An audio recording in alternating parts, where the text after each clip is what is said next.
Hey y'all. So today is my first day post-op.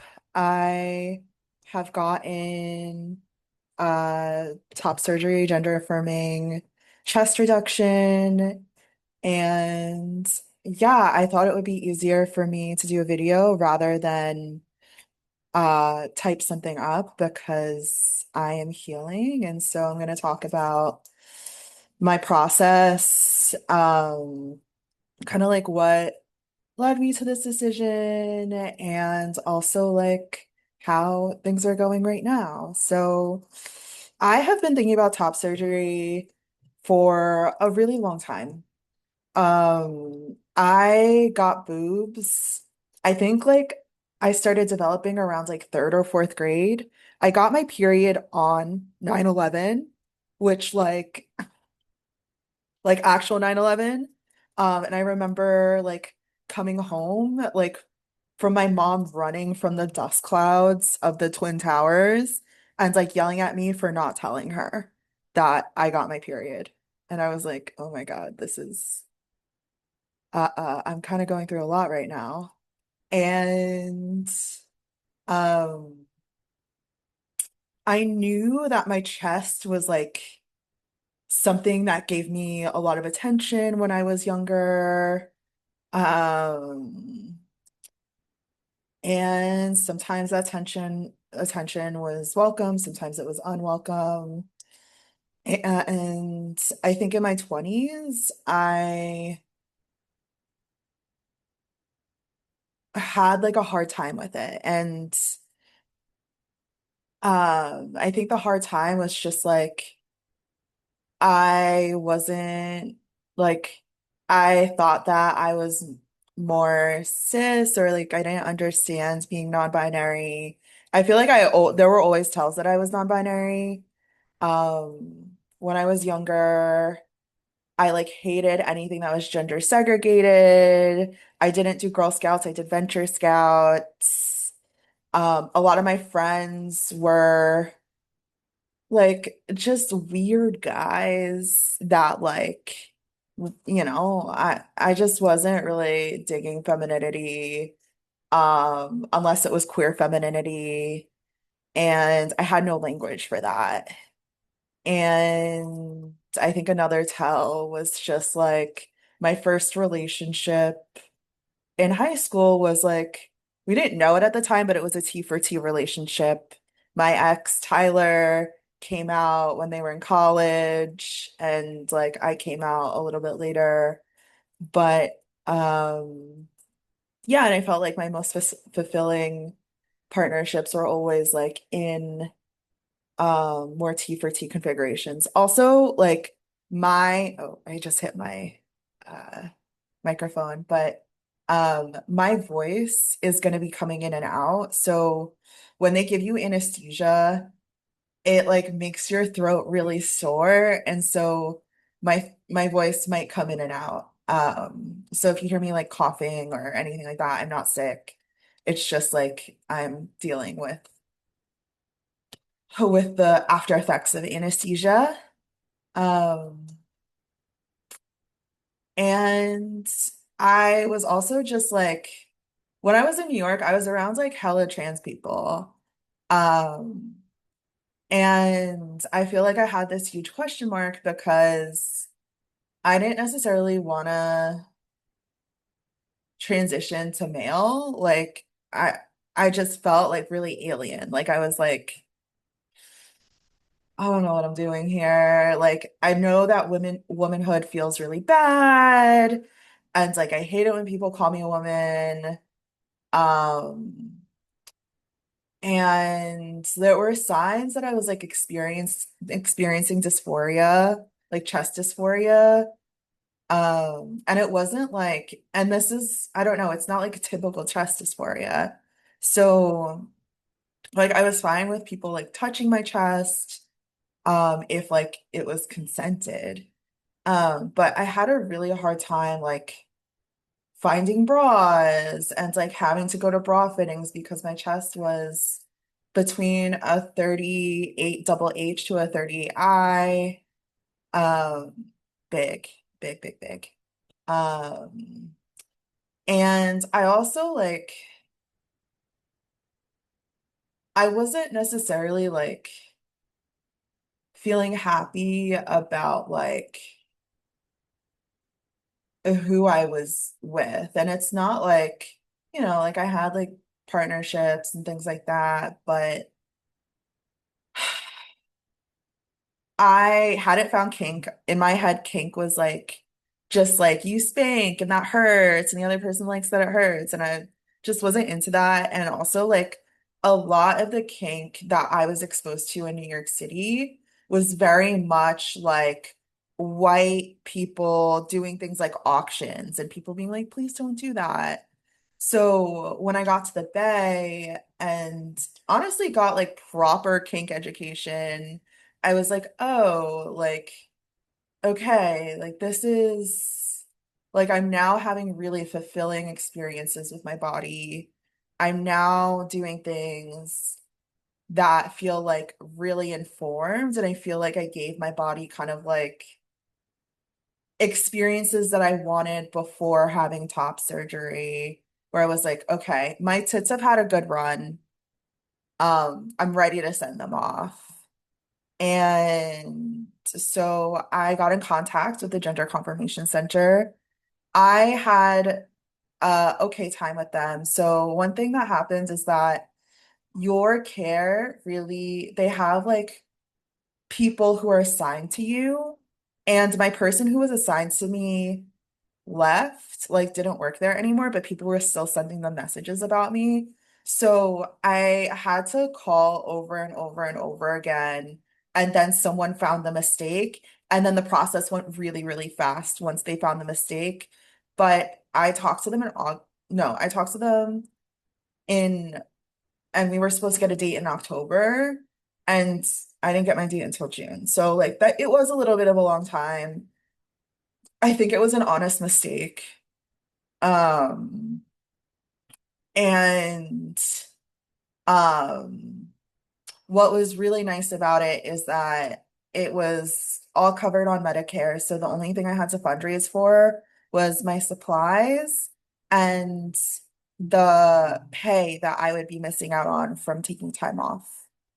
And yeah, once everything started going, it happened like in um in due time. And I also have a really great clinic. I go to a clinic in SF.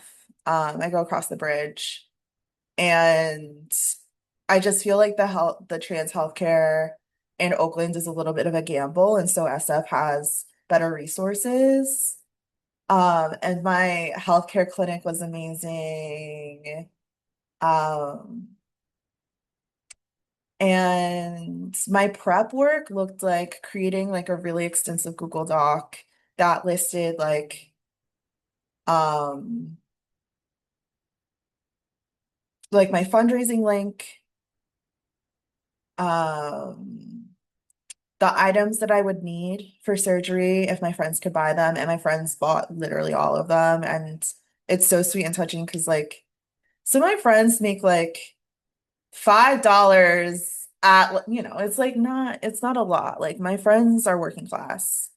And some of them work for like UC Berkeley and they're not making fair wages and they're fighting for fair wages. And so it's like it's just like really touching. And I made a meal train, and so people are going to be bringing food. My friend Charlotte got me some like decaf coffee this morning and like stayed the night my first night, and that was really nice. She picked me up. My friend Amir dropped me off. And so like coordinating that care was really important. And then having folks sign up for the first week.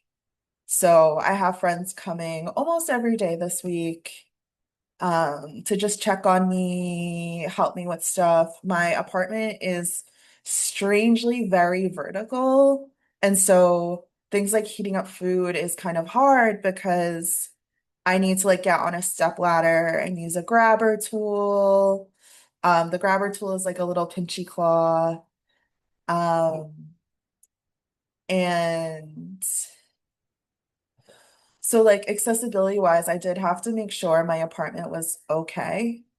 And things I did was I made sure that I got a bidet. I got like the cheapest little tushy bidet because you can't like wipe when your first couple of days. Um, I got a wedge pillow and then a pillow to help me prop up my legs. I made sure my bedside table was I moved it so that it would be more accessible to me as I'm sleeping. Um, yeah, and I also have like a rolly cart, so in case I have to get something downstairs that's a little heavy, I have a cart to push. Yeah, so that was what prep looked like, was a lot of like checking in with my friends, having people sign up for my meal train, getting like food gift cards, then like making sure my place was like ready for me to have this surgery. And then there's still stuff that like the night before my friend Rose came over and we cooked a whole bunch of food together, and that was great. And it's like definitely holding me over while I'm like waiting between folks dropping off things from the meal train. And what else? What else? What else? Yeah, I have friends coming over. I think something I didn't plan was like how to figure out clothes. And I just didn't know what clothes I would want to wear. And it turns out I like open, something open, and like I like having the um binder exposed because it's just airier. Um, but yeah.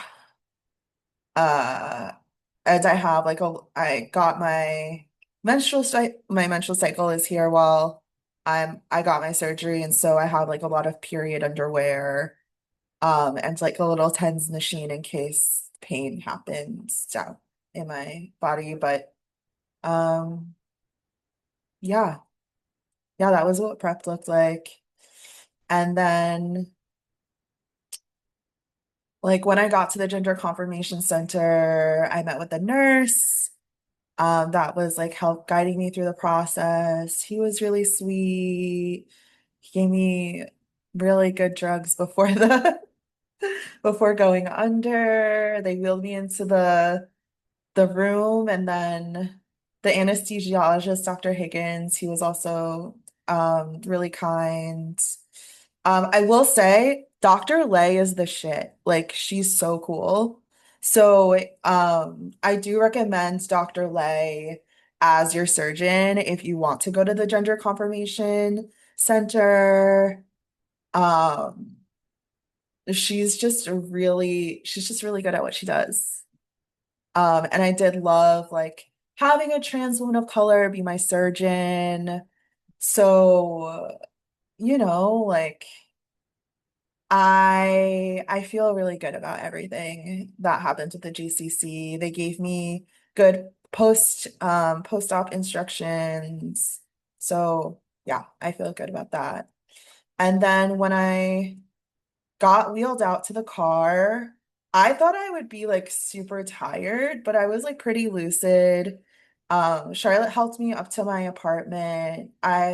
It's like easy to get up to where I live because there's like an elevator. It is pretty like this is the most disability friendly building I have ever lived in my life. And so I feel really grateful for that.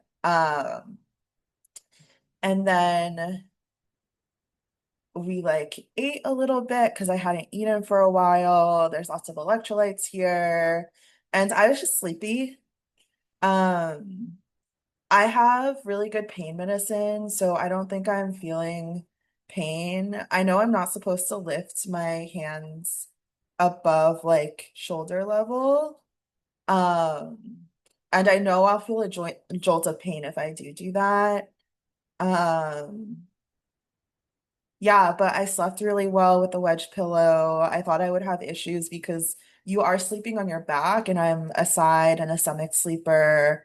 Um, but sleeping on my back was no problem. Um, yeah, my center of gravity definitely feels different. I feel like they definitely took off at least 20 pounds of like breast tissue. And so like my back feels great. My hips feel really, really good. So my body, even though like I am recovering from surgery, other parts of my body feel a lot better because there's not this additional weight that was like from my chest, like kind of making my joints hurt. Um yeah, first night was good. I slept really well. I haven't had nausea. I do have like throat pain. And then this morning I woke up. It's really important to get out of bed and walk around. And so just making sure I walk around. And then another thing that's important is you record your drains, like when you're emptying your drains and you measure how much liquid is in your drains. And like for me, it's fine. Like I don't get I'm not squeamish with blood or like medical stuff. I'm really used to it. So measuring the drains for me is fine. I have noticed that like if I'm using one arm more than the other, that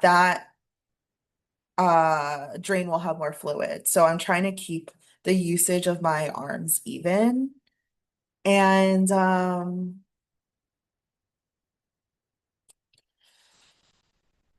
yeah, I mean, I'm just walking around, eating, reading. I tried to watch Drag Race, and the newest episode is whatever.